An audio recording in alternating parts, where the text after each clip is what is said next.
The Cancer Transitional Research Program has come to Grand Rapids. It's a long title for a new program with a simple premise: bring some of the brightest minds in childhood cancer together. 24-Hour News 8's Joe LaFurgey is live at the Van Andel Research Institute with what this will mean for parents of children fighting cancer.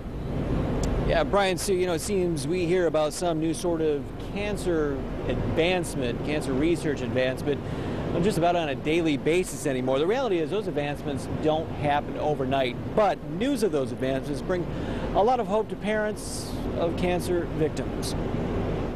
For the parents of kids with cancer, the dates of diagnosis are as memorable as their birthdays. For Melissa Block, it was December 4th, 2009. It turns your world upside down. Doctors told Melissa and her husband 20-month-old Claire had neuroblastoma, cancerous tumors that account for 15% of all pediatric cancer deaths in the U.S. Claire is part of the 30% of children who survive neuroblastoma.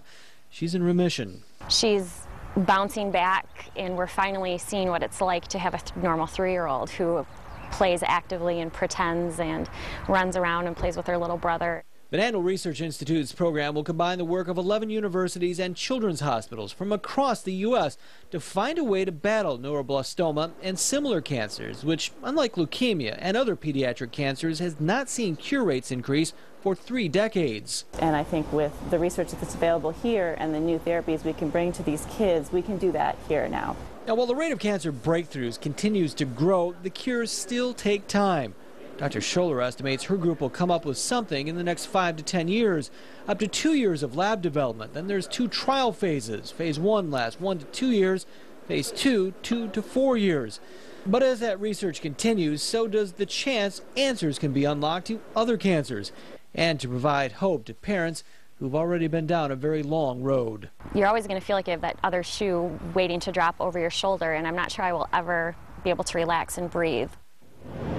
So who's paying for all this? Well, Dr. Scholler says the majority of National Cancer Institute funding goes to research cancers involving adults. Most of the money to research cancer her team's dealing with, we're talking about childhood cancer, well, most of that money is raised by advocacy groups, mostly headed by the parents of the patients. I'm Grand Rapids' Joe LaFurgey, 24-Hour News 8.